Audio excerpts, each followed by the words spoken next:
노후 투자에서 진짜 위험한 세 가지 한 번 손실 나면 회복 시간이 이렇게 길어집니다. 3명의 아나운서의 이야기를 들어보세요.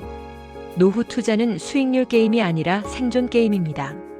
젊을 때는 실수해도 다시 벌 시간이 있고 다시 기다릴 시간이 있지만 노후는 그 여유가 줄어듭니다. 그래서 노후 투자에서 가장 무서운 건 수익이 조금 덜 나는 게 아니라 큰 손실을 한 번이라도 맞는 겁니다. 손실은 단순히 숫자가 줄어드는 문제가 아니라 선택지를 없애고 생활을 압박하고 결국 원칙을 무너뜨립니다. 오늘은 노후 투자에서 진짜 위험한 세 가지를 아주 현실적으로 정리합니다. 레버리지, 몰빵, 현금 흐름 없는 한방 집착, 그리고 마지막에는 이 세 가지를 피하면서도 불안하지 않게 굴러가게 만드는 구조를 한 번에 잡아드릴게요. 먼저 이 한 문장만 기억하세요. 노후 투자에서 진짜 목표는 많이 버는 게 아니라 크게 잃지 않는 겁니다. 이 말을 이해하면 투자 방식이 바뀝니다. 공격을 줄이고 방어를 세웁니다. 한 번에 맞는 큰 손실을 줄이면 결과적으로 계좌가 오래 버티고 기회도 계속 남습니다. 손실이 무서운 이유를 숫자로 감각화해 봅시다. 사람들은 손실을 대충 이렇게 생각합니다. 마이너스 20%면 플러스 20% 벌면 되겠지. 그런데 이게 착시입니다. 마이너스 20%를 회복하려면 플러스 25%가 필요합니다. 마이너스 30%를 회복하려면 플러스 약 43%가 필요합니다. 마이너스 50%를 회복하려면 플러스 100%가 필요합니다.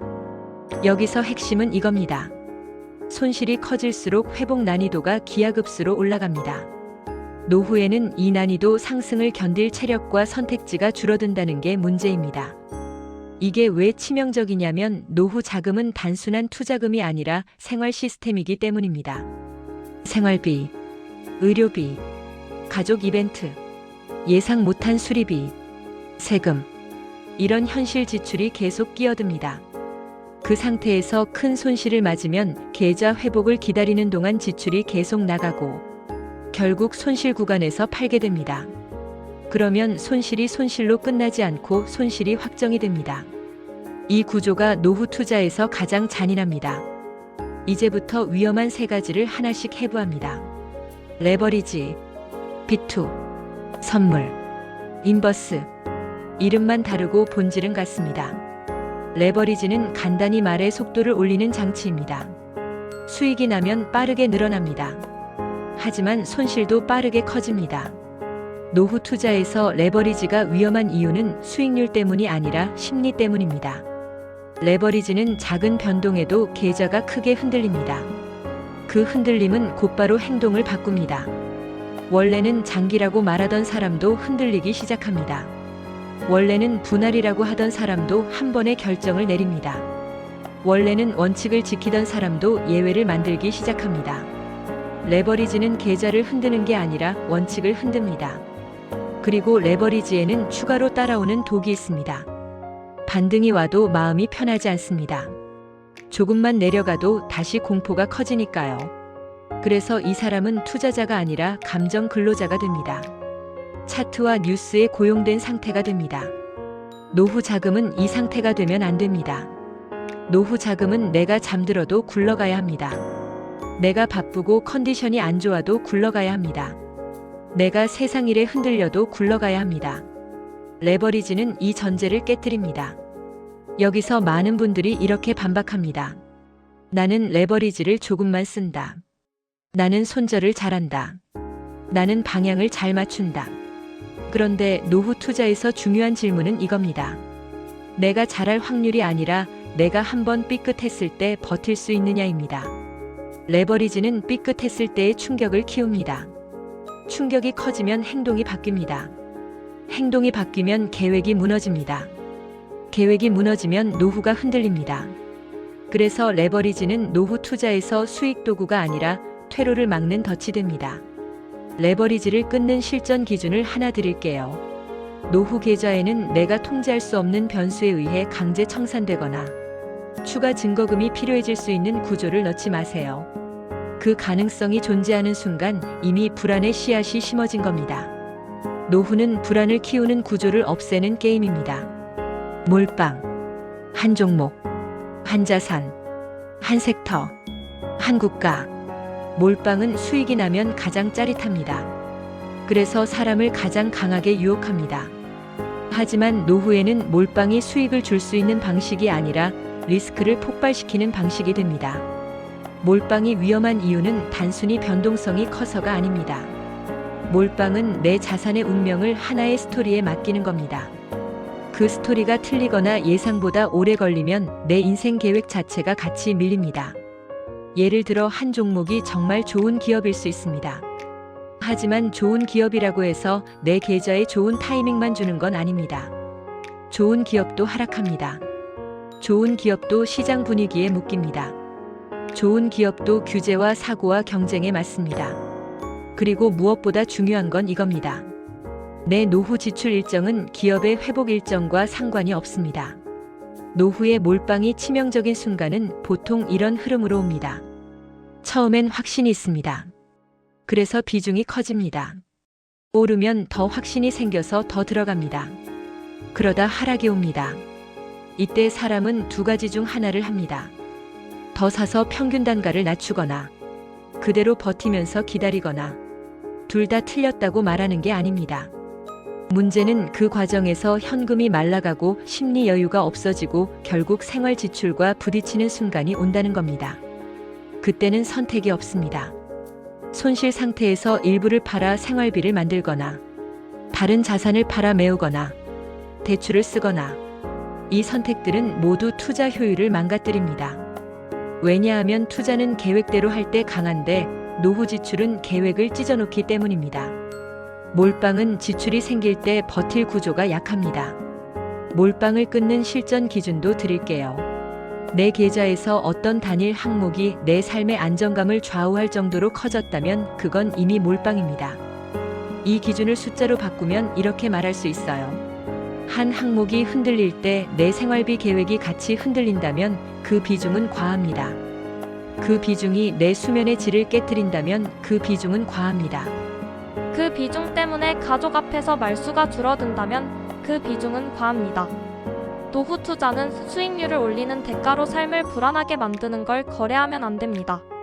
불안은 결국 행동 실수로 돌아오기 때문입니다. 현금 흐름 없는 고위험 집착, 한방, 대박, 상상 수익. 노후 투자에서 가장 흔한 착각이 있습니다. 노후니까 더 공격해야 한다. 지금이라도 한 방이 필요하다. 이게 착각인 이유는 간단합니다. 노후일수록 실패 허용치가 낮기 때문입니다.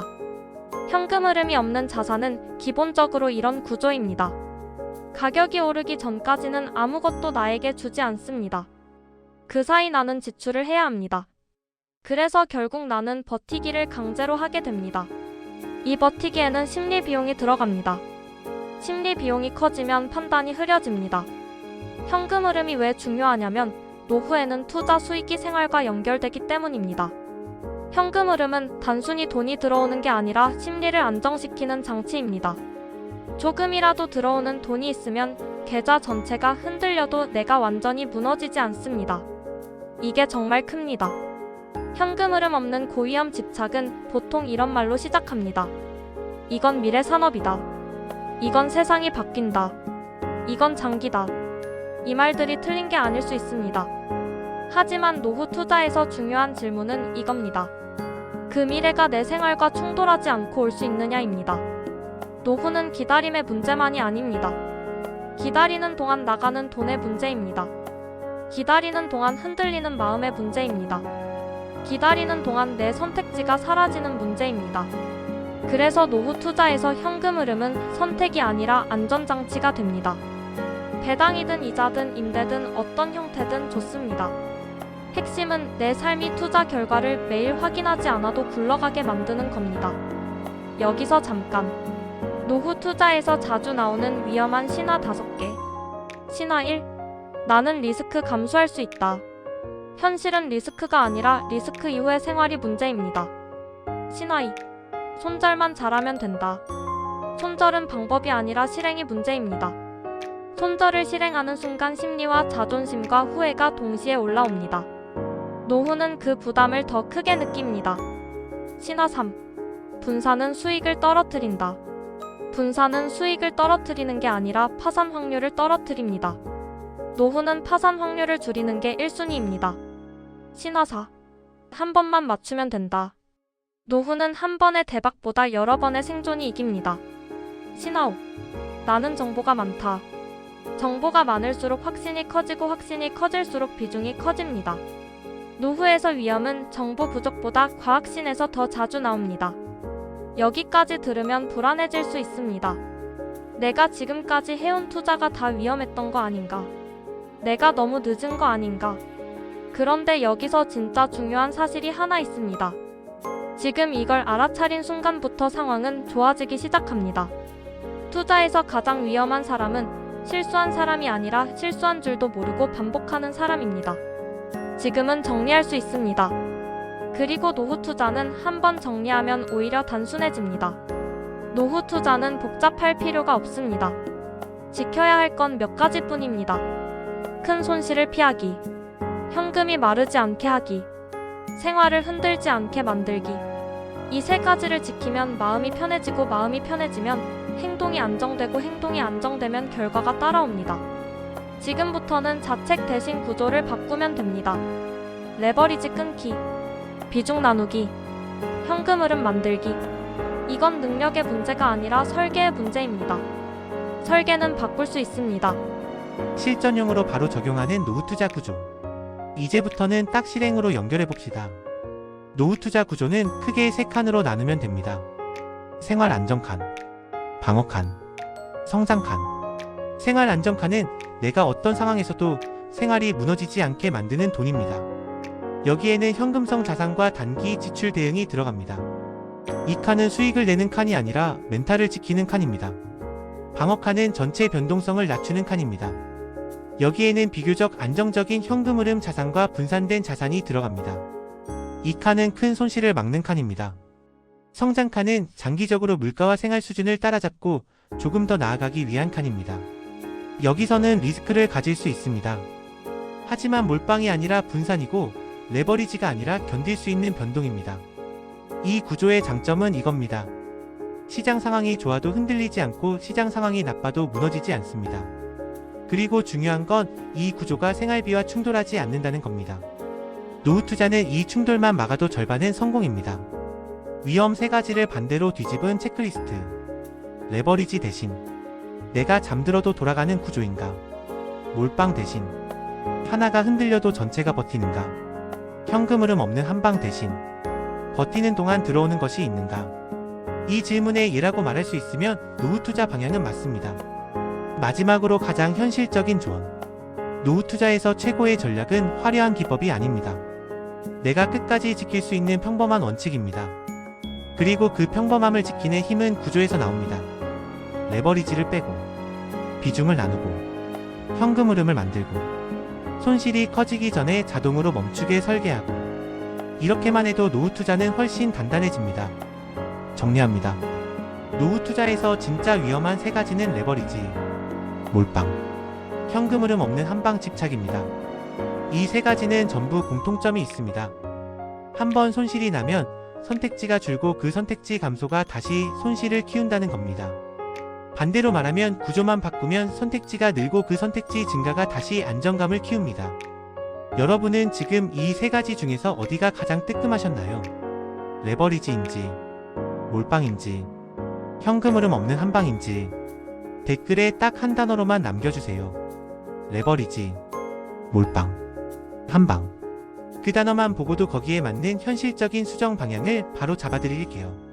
도움이 됐다면 좋아요 눌러주시고 노후 투자에서 실수 줄이는 콘텐츠 계속 보실 분들은 구독도 눌러주세요.